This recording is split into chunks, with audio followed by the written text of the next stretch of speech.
You see those black men? Hey, watch this. Have you come here and read it for? Hey, what did it say right there? So above right is virgin enthroned with child of the prophet. Detail, Prophet David. That's who? Prophet David. So we got King David. Go ahead. All right, and it says right.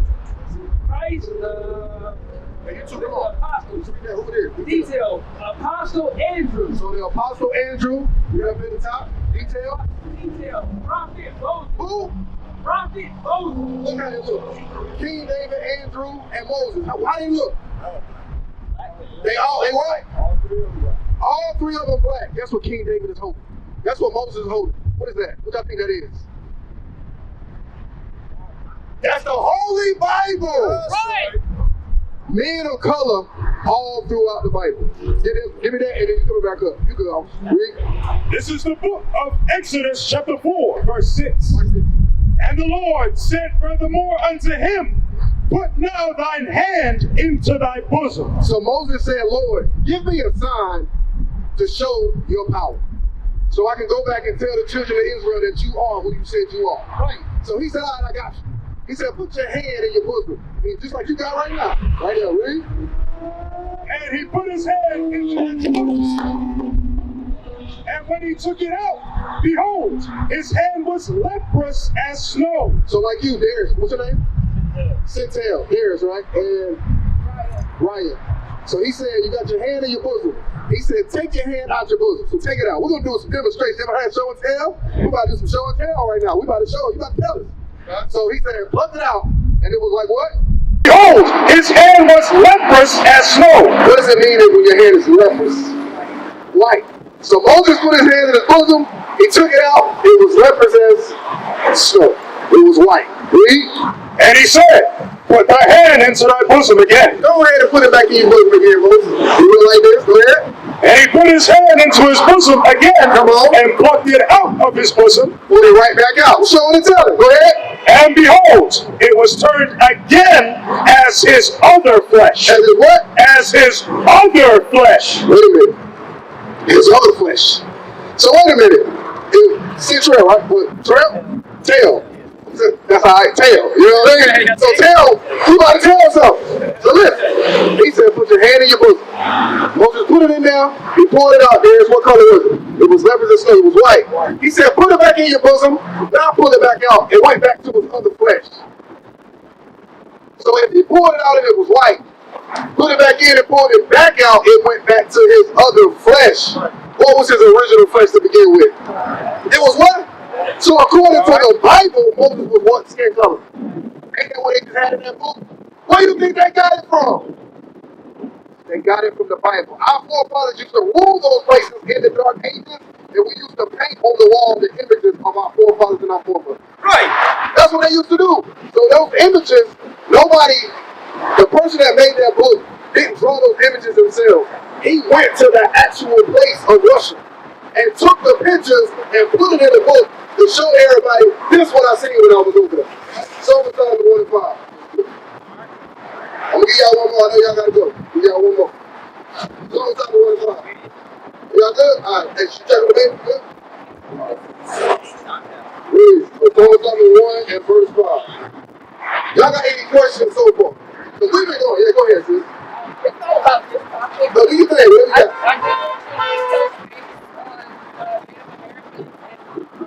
Come on now. Come on now. Come on now. So, what about Native American history?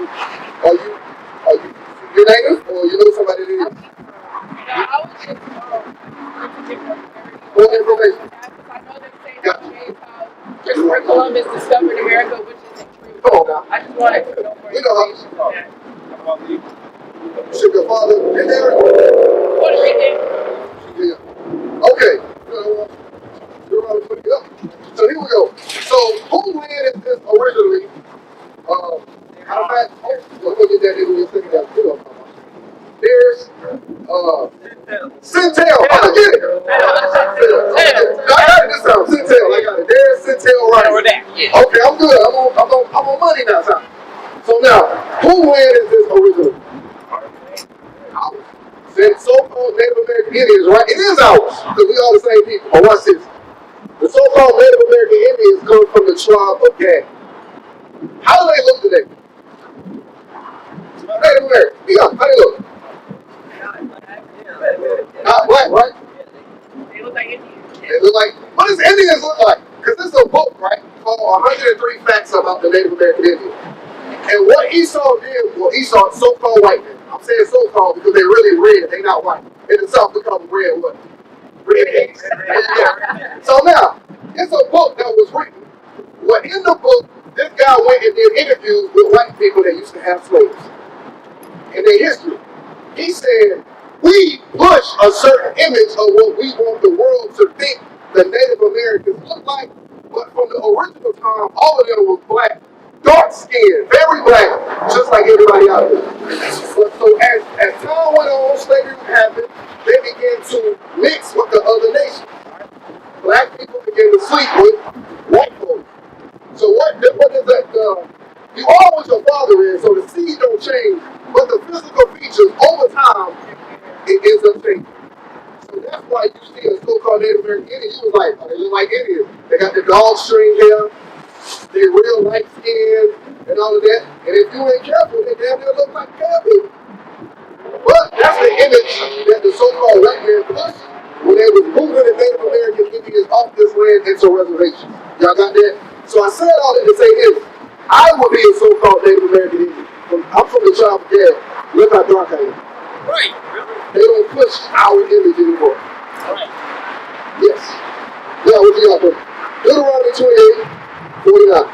So, Deuteronomy chapter 28, verse 49. Watch this. The Lord shall bring a nation against thee from far. So, the Lord said to the children of Israel, one of the curses that I will put you under is that if you break his law, he will send a nation of people against you from afar. Now, we're going to read, if y'all got time, how the Native American, so-called Native American Indians got over here in the first place. We're going to read that. So, if the Native American, I'm saying so-called Native American Indians for a reason, if they are on this side of the earth, they were the only ones over here at one point in time. If another nation came from far, like the Bible said, what do you think that place would be? Hey, you see how far Europe and all of those places is from North and Central South America? That would be a pretty far place for somebody to come against you, right? Read. The Lord shall bring a nation against thee from far, from the end of the earth. So they came. Who came over here to go up against the so-called Native American Indians and put them in slavery? Who was it there? What was the so-called white man's name that came over here on the ship? The Europeans, the conquistadors, Christopher Columbus, John Smith, Hector Cortez, that bastard. I can't stand him. I can't stand him. Orlando Cortez, hey, I can. Woo, John Smith. I want to put my foot off it. Read on. What we got? A nation as swift as the eagle flieth. It said this nation will come upon you as swift as the eagle flies. Right. Where we at? What side we at? I'm going to show you how detailed the Bible is. Where we at? It's over here. Let's go. There we go. You see, we got visuals out here. We got visuals out here because, contrary to popular belief, y'all gonna laugh about this. How you doing today, sis? We out here teaching the Holy Bible. Yeah, black people. Children of Israel. So listen, we got images out here because for a very long time, our people didn't like to work. They didn't like to read. At one point in time, we couldn't read it right, and then when we were able to, even to this day, our people don't like to read. So when a black Hispanic or Native American Indian person pick up a Bible, not a Bible, a regular book, what do they look for? They look for pictures. They want a picture preview. Yeah. That's what they do. So that's why we got, yeah, all of us was like that. What about you, Darius? At one point in time, when you picked up a book, you was looking for the what? Without reading it, first thing we Before it was the pictures. Yeah. Pictures. Right? Because everybody say don't judge a book by what? That's good. Is that true? Y'all ever been to the library before? What y'all think I go to the library? Look at this book. What you look at first? The cover. This don't look good. Put it back. You judging the book, but we do it all the time. But go ahead. So we got these images. It said, as swift as the eagle flies. What is the symbol of America? The eagle. What was the symbol of the Spanish conquistadors? What was that symbol? It's the eagle. What was the symbol of the Romans? It's the eagle. What about the Greek? It's the eagle. So when the Lord said he will send a nation against you from far, all of them came from Europe, Spain, Rome, Greece. Those are areas that are extremely far from North America, right? You can't just get on a horse and just go there, right? That's extremely far. So now, those same people will be swift like the eagle. The Bible speaks in parables. So that eagle would be the sign or the symbol to let you know in the future when you read these curses, that was talking about America. That was talking about the Greeks. That was talking about the conquistadors. Those are the eagles that it's talking about. A nation whose tongue thou shalt not understand. Yeah, but what was, before they was called Israelites, let's see what y'all know. What was they called? Before they was called Israelites, they was called something else. Starts with an H. Yeah, put it up. There you go. My man there. They were called the Hebrews. Abraham, the Hebrew. That's what he was called. Right. So they spoke from the son Eber is where the language Hebrew comes from. So back in the day, we used to speak what language? Hebrew. Look at right here. Bam! This right here. When you look right here, the Ten Commandments, that was written in the stone in New Mexico, it was written in Hebrew. So the languages that we spoke, the so-called Native American Indians, the languages that they spoke was what? Hebrew. Read that part again. A tongue of what? A nation whose tongue thou shalt not understand. So a nation will come against the so-called Native American Indians who had the symbol of an eagle and they had a tongue or a language that we did not understand. What language did the conquistadors speak? Which was what? Yeah, European dialect. They spoke Spanish. They spoke Spanish. Right. It's called Latin Romance. It's called Latin Romance, Latin Spanish. They spoke Spanish. So when they came over here on the ship, we were speaking Hebrew. They were speaking Spanish. So far, God said, if you break my commandments, I will send a nation upon you that came from afar. That happened. He said, this nation's sign will be an eagle. We show proof. That happened. They tongue, their language, you're not going to be able to understand it. That happened, right? Read. It says, a nation of fierce countenance, which shall not regard the person of the old. They don't care about the old, nor show favor to the young. Look right here. What are they doing? What are they doing? What do they do to the so-called Native American Indians? They captivity, put them in slavery. They didn't care about the old women and the old men. They didn't care about the young men, women, and children. They didn't care about them. They had pregnant women. They would hang them up and cut their baby out of their stomach, even when he wasn't even full term. Baby dropped to the ground, the what's called the placenta, still on there, still hanging. There, boom, and then stuck on their skull. Right. That's what they did. And then burned the woman alive. It's right here. Look, they had, when you read in the book of Deuteronomy 32, they used our children for data bank. I'm not making this up. It's the truth. They used to put the baby, they used to have the baby sit right by the riverside, the little creek, and put him on the edge and make the baby cry. When the baby cried, it would attract the what? The alligators. And when the alligators come, they would say, we're going to try our best to capture the alligator before they capture your baby. And if they capture your baby, what happens? He go to the plantation, go back to the field and get another baby. And then make a postcard. And then make a postcard on it. Come visit us. Come visit us for Christmas. Come visit us for Christmas. Q8. So read on. Louisiana. Oh, yeah. whole thing about it. Go ahead. Says, "But shall not regard the person of the old, nor show favor to the young. Come on. And he shall eat the fruit of that cattle." He shall eat the fruit of that cattle. Who says you like to read that? Don't get ready for real. Here. Right. Sit still. So, what image? You got the image of it? Look at the image when you sit on the buffalo.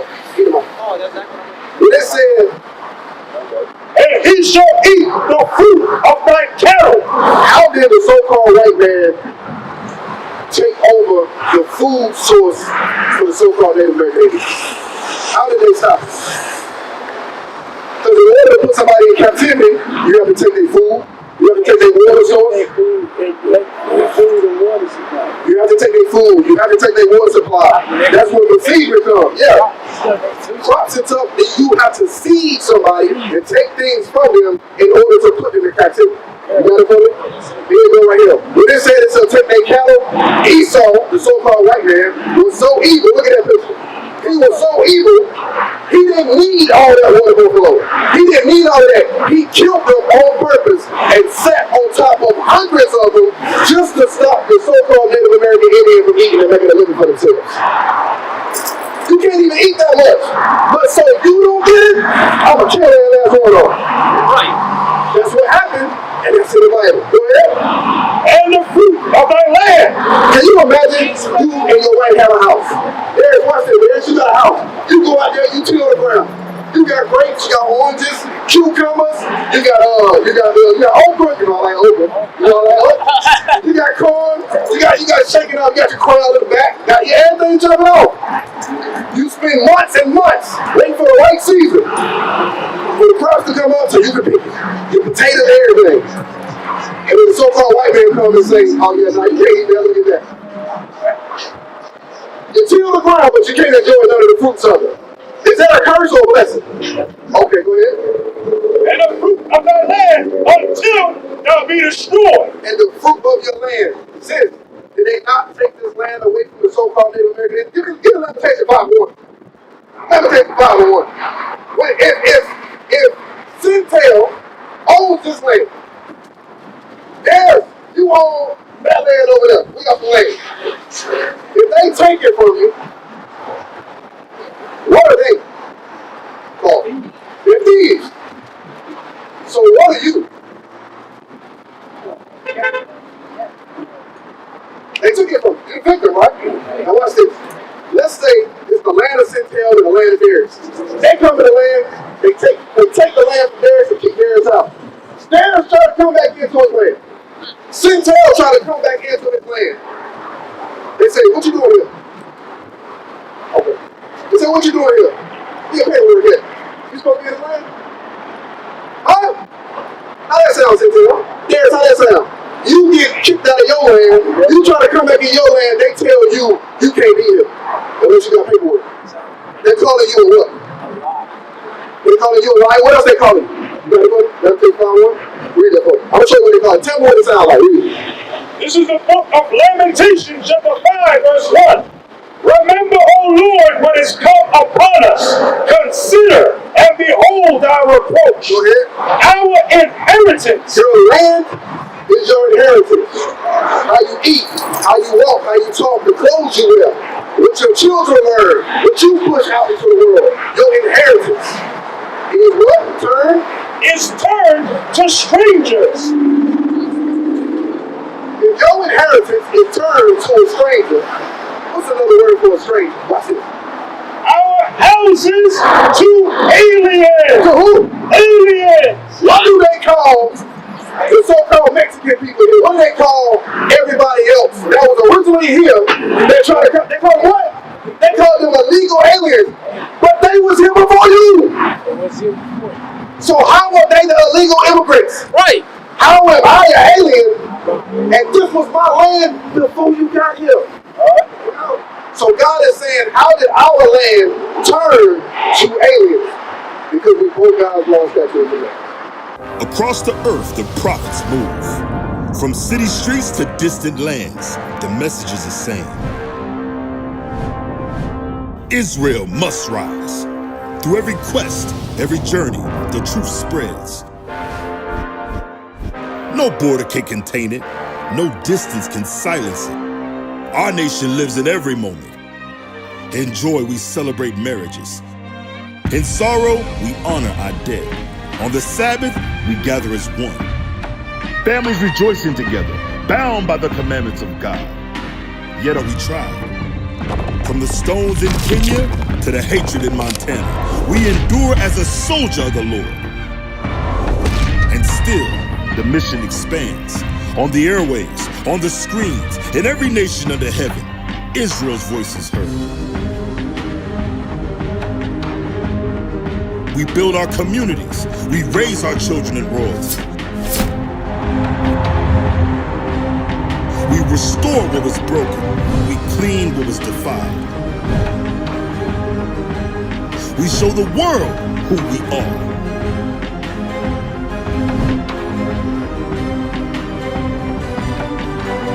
This is Israel united in Christ.